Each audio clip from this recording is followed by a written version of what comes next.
पिछले 9 सालों में इसरो अपनी प्रोडक्टिविटी इसलिए भी बढ़ा पाया क्योंकि मोदी सरकार ने इसरो को पैसे की कमी नहीं होने दी। तो जिस तरह से भारत का जो मून मिशन हो या भारत का स्पेस मिशन हो, उसमें जो अप्रोच है सरकार का वो भी बदला है, तो रिजल्ट भी बदल रहा है। और आज हर भारतीय को, आप बीजेपी को वोट करते हो, इसरो ने आज पूरी दुनिया को ये दिखा दिया है कि इंडिया किसी से कम नहीं। रशिया, चाइना, जापान, चीन, अमेरिका, इनकी बरोबरी में आकर खड़ा हो गया है हिंदुस्तान। इन सुपर पावर की जगह पे हमारा हिंदुस्तान खड़ा है, क्योंकि टेक्नोलॉजी की फील्ड में हिंदुस्तान बहुत आगे निकल रहा है।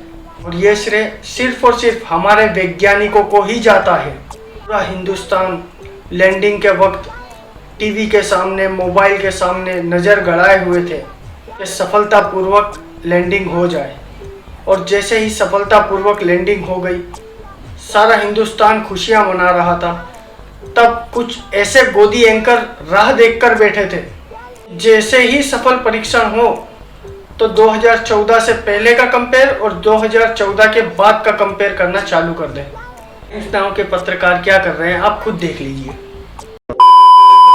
आज आपको फर्क नहीं पड़ना, नेता पॉलिटिक्स करें, करने दीजिए, इतना ओवर एक्टिंग नहीं करने का। एक तरफ इसरो के वैज्ञानिक हैं जिनके फ्यूचर प्लान में कई सारे प्रोजेक्ट हैं, दूसरी तरफ कांग्रेस है जो इतिहास में ही अटकी हुई।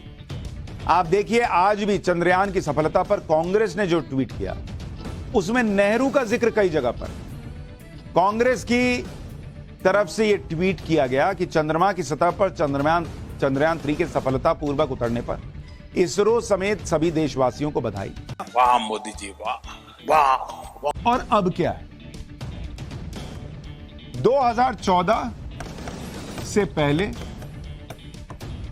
और 2014 के बाद, क्योंकि नेहरू जी तक जाके अभी क्या करना, नेहरू जी नींव रखे।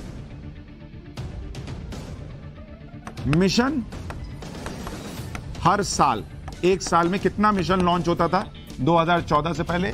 1.2, मतलब एक मिशन एक साल में जाता था। 2014 के बाद ये बढ़कर 5.7, मतलब करीब 6 हो। इसकी मां का भोला चेहरा। कहां एक मिशन एक साल में जा पाता था, कहां अब 6 मिशन जा रहे हैं। स्टूडेंट सैटेलाइट जो लॉन्च हुआ, स्टूडेंट सैटेलाइट जो लॉन्च किया गया 2014 से पहले 4, 2014 से अब तक 11। फर्क देख रहे हैं? अरे क्या बकवास कर रहे हैं आप? मैं क्या पूछ रहा हूं और आप क्या बता रहे हैं? विदेशी सैटेलाइट, भाई अपने यहां क्या है कि हम बहुत सस्ते में काम कर लेते हैं, तो कई विदेश के लोग भी कहते हैं कि भाई आप हमारा सैटेलाइट भी लेके चले जाइए। 1969 से 2014 तक, 1969 से 2014 तक कितने विदेशी सैटेलाइट हमने भेजे? 35। 2014 से अभी तक में हमने कितने विदेशी सैटेलाइट लॉन्च किए? 389, 389। कहां 35 1969 से 2014 के बीच, और कहां 389, 390 के करीब 2014 से 2023 के बीच। क्या तकलीफ है तुम्हें? क्या तकलीफ है तुम्हें? क्या तकलीफ है तुम्हें? और इतना ही नहीं, कमाई भी की। 3,300 करोड़ रुपए ये भेजकर 3,300 करोड़ रुपए भी कमाए। पिछले 9 सालों में इसरो अपनी प्रोडक्टिविटी इसलिए भी बढ़ा पाया क्योंकि मोदी सरकार ने इसरो को पैसे की कमी नहीं होने दी। इसरो का बजट डबल से भी ज्यादा कर दिया गया। मनमोहन सरकार में अगर आप देखेंगे, जो स्पेस सेक्टर का बजट था 2013-14, वो 5,615 करोड़ रुपए, जबकि मौजूदा वित्त वर्ष यानी 2023-24 में यह बजट बढ़कर 12,543 करोड़ रुपए रखा गया है गलत उसको बेवफा कहना। हम कहां के धुले धुलाए थे। अरे वाह वाह। है गलत उसको बेवफा कहना, हम कहां के धुले धुलाए थे। इसके अलावा देश के लिए इसरो ने अभी तक 89 लॉन्च मिशन किए हैं, जिसमें सैटेलाइट को स्पेस में स्थापित किया।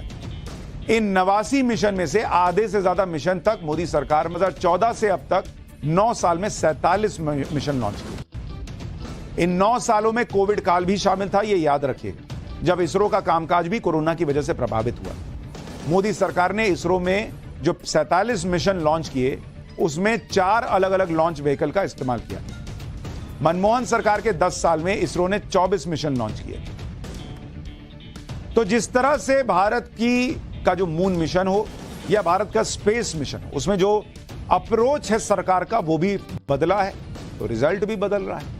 और आज हर भारतीय को, आप बीजेपी को वोट करते हो, पहले ही फैसला कर ले। ये 50 शेड्स ऑफ बकचोदी मुझे समझ में नहीं आ रही है। क्या क्या क्या क्या चाहिए, क्या किस चीज की जरूरत है तुझे? जनता को आप मूर्ख समझना बंद कर दीजिए। इस प्रकार की बचकाना बातें किसी के गले नहीं उतरती, लोग मजाक उड़ाते हैं।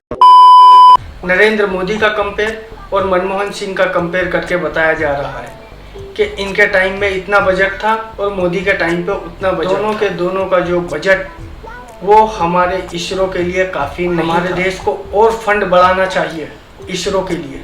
उसी लैंडर में इंसान को बिठा के ऊपर पहुंचा दिया। इसरो जैसी संस्थान को और आगे तक लेके जाना हो तो हमारे बजट को और डबल करना ही होगा। अमेरिका नासा के ऊपर $25 बिलियन खर्चा करता है। 2022-23 का $25 बिलियन का उसका खर्च है और हम 12,000 करोड़ खर्चा कर रहे हैं। उसका सिर्फ डबल करने का बोल रहे हैं, 25,000 करोड़ खर्च। तो हमारा देश और आगे तक पहुंचेगा। जितना हो सके मीडिया का विज्ञापन बंद कर दो। मीडिया तो क्या है, गोदी मीडिया है, कहीं ना कहीं से वो तो अपना जुगाड़ कर ही लेगी, वो कमा ही लेगी। आप मीडिया की चिंता नहीं करो, आप इसरो की चिंता करो। अगर इसरो को और आगे बढ़ाना हो तो बजट को और आगे बढ़ाना पड़ेगा। मनमोहन सिंह के टाइम पे बजट सही था, न नरेंद्र मोदी के टाइम पे सही है। अगर सही मायनों में इसरो को आगे बढ़ाना है तो हमारे देश को एक डबल बजट लेके ही चलना पड़ेगा इसरो का। अभी हमारा देश और आगे तरक्की करते जाएगा। टेक्नोलॉजी की फील्ड में आगे बढ़ना है, चाइना से टक्कर लेना है तो हमारी इसरो को आगे बढ़ाना ही होगा।